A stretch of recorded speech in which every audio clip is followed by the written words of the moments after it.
बिस्मिल्लाहिर्रहमानिर्रहीम। Introduction part 2। इसमें हमने टाइप्स ऑफ फंक्शंस को देखना है, ठीक है।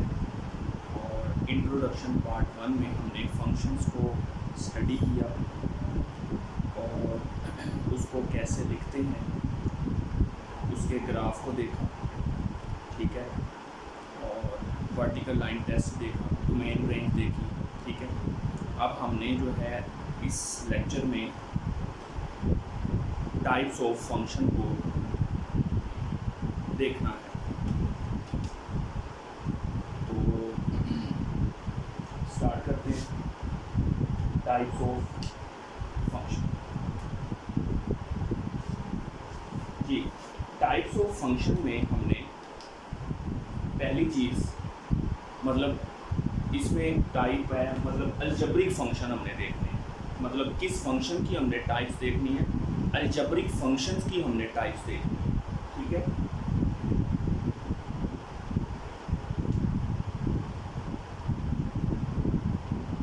Algebraic function,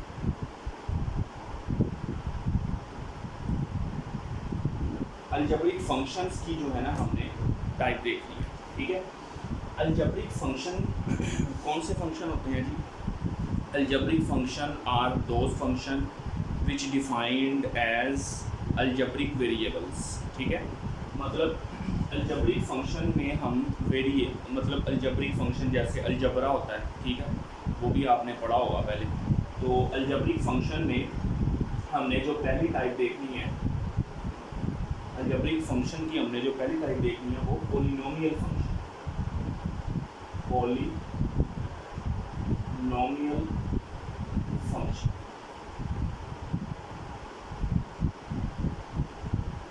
polynomial function, polynomial function कौन से फंक्शन होते हैं जी? Like p of x is equal to a n x की power n plus a n minus one x की power n minus one plus a n minus two x की power n minus two plus up to so, ठीक है। तो ये function जो है ये एक पॉलिनोमियल फंक्शन है, ठीक है। यहाँ पे आप वेरिएबल जो है उसमें आप देख सकते हैं, वेरिएबल में मतलब वेरिएबल जो है यहाँ पे x है, x की जो डिग्री है यानी कि n, ये आहिस्ता आहिस्ता डिक्रीज हो रही है। जैसा कि क्वाड्रेटिक इक्वेशन की डिग्री होती है, मतलब पहले x की डिग्री 2 होती है, फिर x की डिग्री 1 होती है, फिर आखिरी कांस्टेंट होती है, ठीक है ना। तो ये जो है पॉलिनोमियल फंक्शन है, ठीक है। यहाँ पे आप अगर डिग्री को देखें तो डिग्री आहिस्ता आहिस्ता जो है वो कम हो रही है, ठीक है। अच्छा, अब इसको अगर हम चलें डिग्री, यहाँ पे चले डिग्री की बात कर लेते हैं। एक एग्जांपल लेते हैं हम फंक्शन की p of x, polynomial function की एग्जांपल है 2x की पावर 4 माइनस 2x की power 3 plus x square plus 1, ठीक है। इस फंक्शन को अगर आप देखें, ठीक है, इस फंक्शन की डिग्री को अगर आप देखें तो डिग्री इसमें जो हाईएस्ट डिग्री हमने सारी नहीं देखनी, मतलब 4 देखें ना। अगर डिग्री सारी देखते हैं तो यहाँ पे x की डिग्री 4 है, फिर 3 है, फिर 2 है, फिर कांस्टेंट है, ठीक है ना, मतलब x की पावर 0। तो यहाँ पे हमने हाईएस्ट डिग्री देखनी है, ठीक है ना। तो पॉलिनोमियल फंक्शन की ये पॉलिनोमियल फंक्शन है ये हमारे पास, और यहाँ पे जो x की डिग्री है वो आहिस्ता आहिस्ता डिक्रीज हो रही है। और यहाँ पे जो डिग्री हाईएस्ट बनती है, यहाँ पे डिग्री कितनी है इसकी, इस फंक्शन की हाईएस्ट डिग्री कितनी है? 4। तो यहाँ पे जो हाईएस्ट डिग्री है वो 4 है हमारे पास, ठीक है। अच्छा, इसके बाद अगर हम क्या करते हैं, ऐसा फंक्शन जिसकी डिग्री हम 1 कर देते हैं, मतलब ज़्यादा नहीं करते, 1 कर देते हैं, ठीक है। तो उस फंक्शन को हम बोलते हैं लीनियर फंक्शन। लीनियर, अब हमने देखना है लीनियर फंक्शन, लीनियर फंक्शन, ठीक है। लीनियर फंक्शन कौन से फंक्शन होते हैं? For example F of X, एक फंक्शन लेते हैं F of x is equal to A X plus B. इस फंक्शन पे अगर आप गौर करें, इस फंक्शन में जो वेरिएबल है वो x है, ठीक है, और x की जो पावर है यानी कि जो डिग्री है वो 1 है, ठीक है। तो एग्जांपल इसकी हम साथ में देख लेते हैं। F of x is equal to 3x plus 4। तो ऐसा फंक्शन जिस फंक्शन में वेरिएबल की डिग्री 1 हो उसको लीनियर फंक्शन कहा जाता है। ठीक है, आगे थर्ड पे हमने देखना है identity function. Identity function, identity function कौन सा फंक्शन होता है? आइडेंटिटी फंक्शन वो फंक्शन होता है कि जिसमें हम इनपुट दें, मतलब x की कोई वैल्यू, मतलब फॉर एग्जांपल जी हमारे पास एक फंक्शन है f of x is equal to x, मतलब जिसमें इनपुट दें, जो इनपुट हम दें वही आउटपुट आपको मिले। अब इसमें अगर आप इनपुट x जो है वो 1 रखते हैं तो आउटपुट भी आपको 1 मिलेगी, अगर आप 2 रखते हैं तो आपको आउटपुट भी 2 मिलेगी। तो जो आप इनपुट रख रहे हैं वही आपको आउटपुट मिलेगी, उस फंक्शन को आइडेंटिटी फंक्शन कहते हैं। अच्छा, इसके बाद जो है हमारे पास आता है नंबर 4 पे constant function. Constant function, constant function कौन से फंक्शन होते हैं? कांस्टेंट फंक्शन ऐसे फंक्शन होते हैं जिसमें आप इनपुट कोई भी रखें आपको आउटपुट ना मिले, मतलब आउटपुट आपकी जो है वो फिक्स रहे। ठीक है ना, मतलब for example f of x is equal to a, ये मेरे पास एक कांस्टेंट फंक्शन, चले हम मैथमेटिक्स में देख लेते हैं। f ऑफ x मतलब a की कोई वैल्यू रख लेते हैं जैसे कि 2। अब देखें अगर हमारा ये फंक्शन है f of x is equal to 2, तो इसमें जो x है वो इनपुट अगर हम 1 रख देते हैं तो हमारे पास आउटपुट 2 रहेगी। आप इनपुट x में 2 रखते हैं तो यहाँ पे राइट पे 2 रहेगा, मतलब इनपुट आप चेंज करते जा रहे हैं लेकिन आउटपुट में कोई फर्क नहीं आ रहा, आउटपुट में कोई चेंज नहीं आ रहा। ठीक है ना, मतलब 3 रखते हैं आप, अगर इसमें x की जगह 3 पुट कर देते हैं तब भी ये 2 रहेगा। आप इसमें x की जगह 4 रखते हैं इज इक्वल टू, फिर भी ये 2 रहेगा। मतलब जब अब राइट में x नहीं है, राइट जगह पे x नहीं है तो x हम नहीं है तो ये ऐसे ही आएगा ना सारा। तो जो इनपुट हम रख रहे हैं आउटपुट में कोई चेंज नहीं आ रहा। ठीक है, there is no change any output. ठीक है, तो आउटपुट चेंज ना हो, इनपुट चेंज हो, ऐसे फंक्शन को कांस्टेंट फंक्शन बोलते हैं। ठीक है, कांस्टेंट फंक्शन के बाद हमारे पास आते हैं रैशनल फंक्शन। ठीक है, तो रैशनल फंक्शन जो है, रैशनल फंक्शन जी, रैशनल फंक्शन कौन से फंक्शन होते हैं जी? रैशनल फंक्शन वो फंक्शन होते हैं, rational function for example f of x is equal to p of x over q of x। ठीक है, तो आप इस फंक्शन पे थोड़ा सा देखें तो ये फंक्शन जो है इसमें इस फंक्शन में डिनोमिनेटर भी आ गए। दो फंक्शन है, एक फंक्शन vx है और दूसरा फंक्शन qx है, और qx जो है वो डिनोमिनेटर में है। ठीक है, तो इसमें डिनोमिनेटर आ गया। ठीक है ना, तो मतलब इसमें px और qx के दरमियान जो है वो रेशो है। ठीक है, तो ऐसे फंक्शन को जो फंक्शन रेशो की फॉर्म में हो या बटे की फॉर्म में हो, ठीक है, फ्रैक्शन की फॉर्म में हो, ठीक है, डिनोमिनेटर की फॉर्म में हो, ऐसे फंक्शन को रैशनल फंक्शन कहते हैं। ठीक है, रैशनल फंक्शन के बाद आता है हमारे पास ट्रिग्नोमेट्रिक फंक्शन। ठीक है,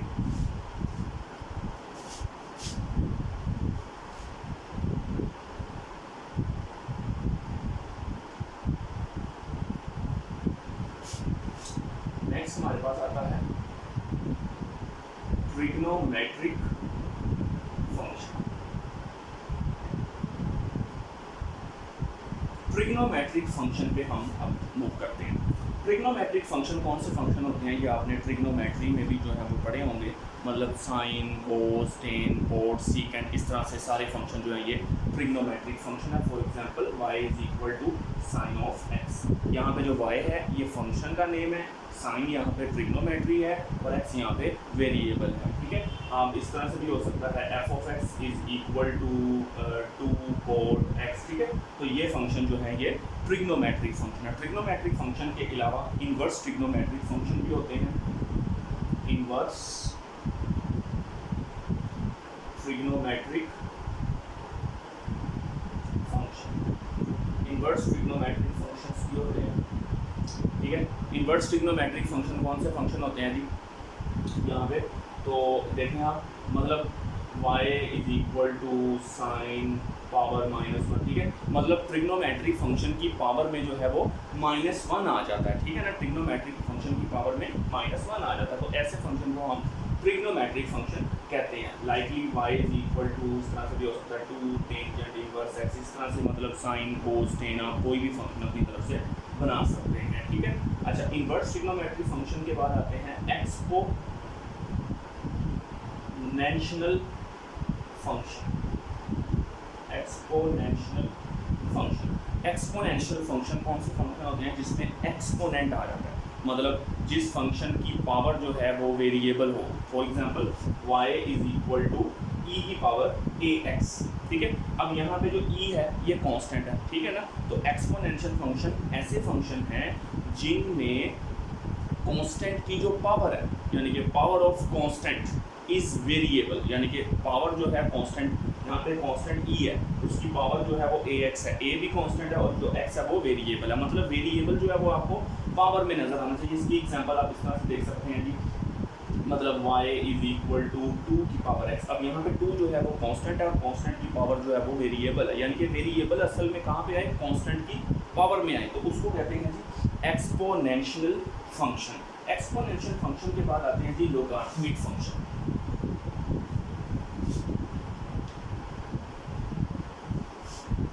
जी लोगारिथमिक फंक्शन। लोगारिथमिक फंक्शन कौन से फंक्शन होते हैं? लोगारिथमिक फंक्शन वो फंक्शन होते हैं जिसमें आप लॉग देखें, ठीक है ना, जिसमें लॉग आ जाए, यानी कि y is equal to log x a, ठीक है। ये मेरे पास एक लोगारिथमिक फंक्शन है, इसको इस तरह से भी लिखा जा सकता है x is equal to a की पावर y, ठीक है। अब अगर हमने log की बात करनी है इस फंक्शन में, तो हम दोनों तरफ log ले लेंगे, log x is equal to log a power y, ठीक है। अब यहाँ से आ जाएगा log x is equal to, ये जो y है log की प्रॉपर्टी है, पावर जो है ये स्टार्ट में आ जाएगी log a, तो ये हमारे पास लोगारिथमिक फंक्शन। लोगारिथमिक फंक्शन के बाद आते हैं हमारे पास hyperbolic function. Hyperbolic function, hyperbolic function क्या होते हैं जी, मतलब y is equal to sine hyperbolic x, ठीक है। साइन हाइपरबोलिक x की वैल्यू भी होती है हमारे पास, क्या होती है जी 1/2 e power x minus e power minus x, ठीक है। इसी तरह से कोस हाइपरबोलिक x भी होते हैं जिसकी वैल्यू हमारे पास होती है 1/2 e power x plus e power minus x, ठीक है। अब हमने टेंजेंट को देखना है।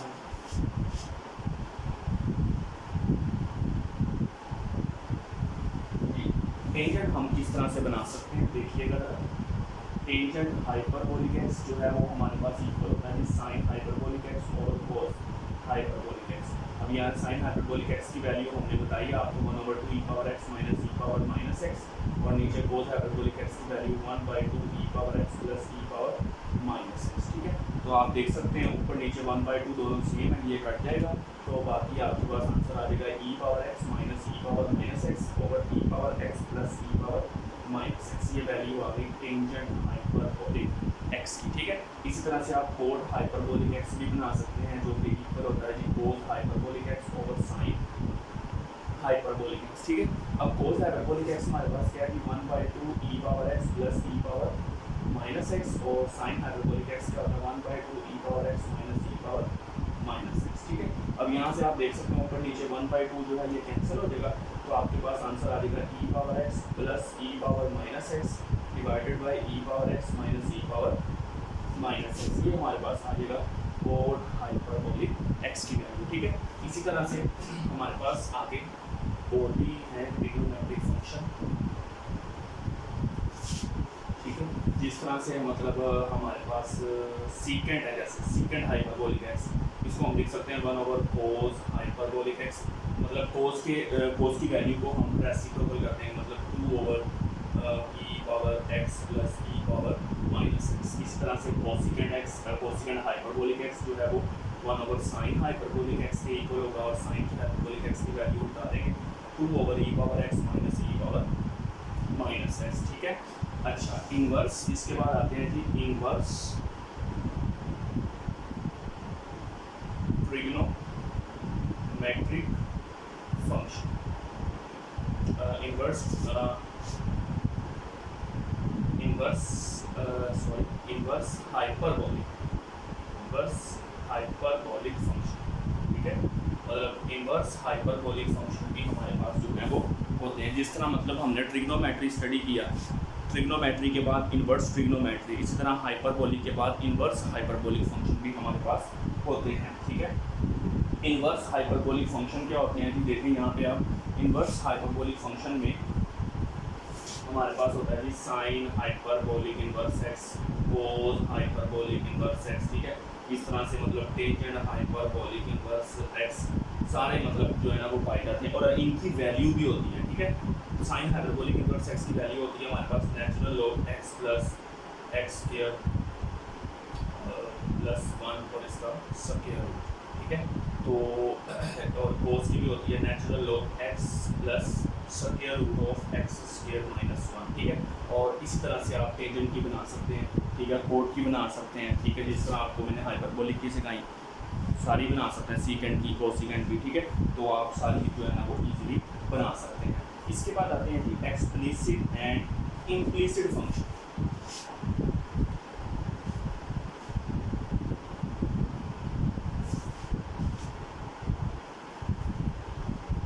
Explicit and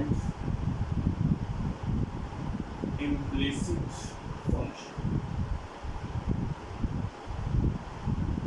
explicit and implicit function में क्या फ़र्क होगा, इनको डिफरेंशिएट हमने करना, ठीक है। डिफरेंशिएट, ठीक है। तो एक्सप्लिसिट फंक्शन कौन से फंक्शन होते हैं जी, मतलब जिसमें हम क्या करते हैं जी इनपुट रखते हैं तो हमारे पास आउटपुट का आंसर आ जाता है। For example y is equal to X square plus X plus 1, ठीक है। अब आप यहाँ पे देख सकते हैं इस फंक्शन में x और y जो है वो सेपरेट है। बात मेरी समझ आ गई ना आपको, सेपरेट है। सेपरेट से मुराद है मतलब अगर हम इसमें x की वैल्यू रखते हैं तो हमारे पास इनपुट रखते हैं तो हमारे पास आउटपुट आ जाएगी, मतलब x की वैल्यू रखेंगे तो y की वैल्यू आ जाएगी, ठीक है। ये तो इम्प्लिसिट फंक्शन कौन से फंक्शन होते हैं, जिसमें इनपुट और आउटपुट के दरमियान मिक्सचर बना होता है। For example X square plus X Y plus 2 is equal to 5, ठीक है।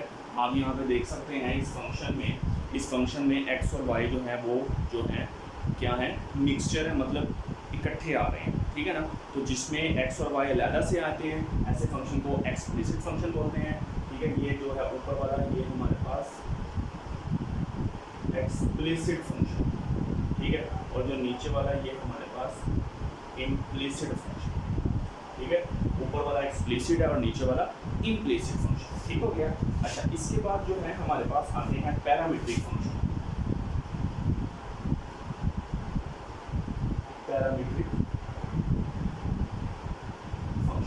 पैरामीट्रिक फंक्शन क्या होंगे, x is equal to A T square, ठीक है।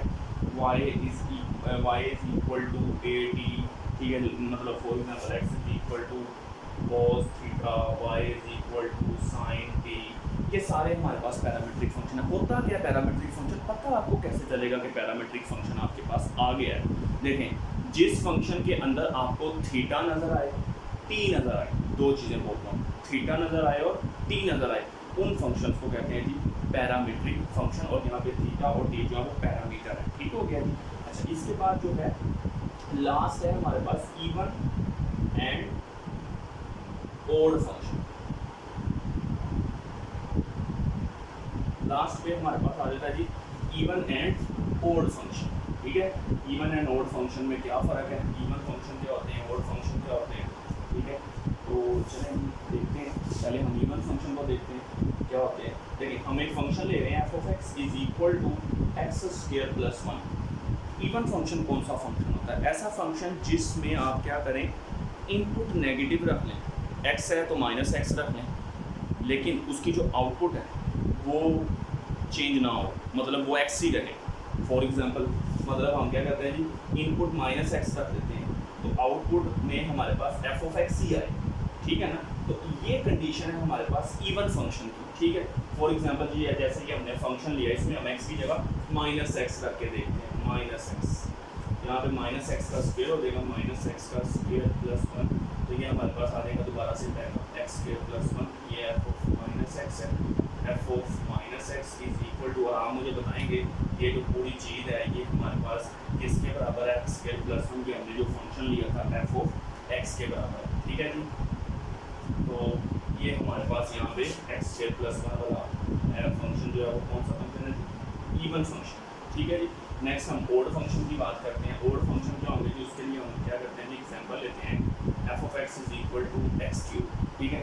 मतलब ओड फंक्शन में क्या होगा कि अगर हम नेगेटिव रखते हैं इनपुट को एक्स की जगह माइनस एक्स, तो बाहर माइनस आ जाएगा और आगे एफ ऑफ एक्स होगा, ये कंडीशन होती है हमारे पास ओड फंक्शन की। मतलब इस फंक्शन के अंदर हम एक्स की जगह अगर माइनस एक्स करते हैं तो माइनस एक्स का क्यूब जो है वो इक्वल टू होगा माइनस एक्स क्यूब के, और आप देखें यहाँ पे राइट लेफ्ट साइड पे F of minus X is equal to minus, और आप मुझे ये चीज़ बताएंगे कि ये खाली एक्स क्यूब जो है वो किसके बराबर था, आपका एफ ऑफ एक्स के इक्वल, ठीक हो गया जी। तो ये जो है ये वाला फंक्शन हमारे पास कौन सा फंक्शन हुआ, ओड फंक्शन, ठीक है। तो ये थी आपकी लास्ट टाइप, ठीक है। तो हमने अलजेब्रिक फंक्शन की जो टाइप है उनको देखा, कंप्लीट देखा। तो यहाँ पे आपका इंट्रोडक्शन पार्ट 2 एंड होता है।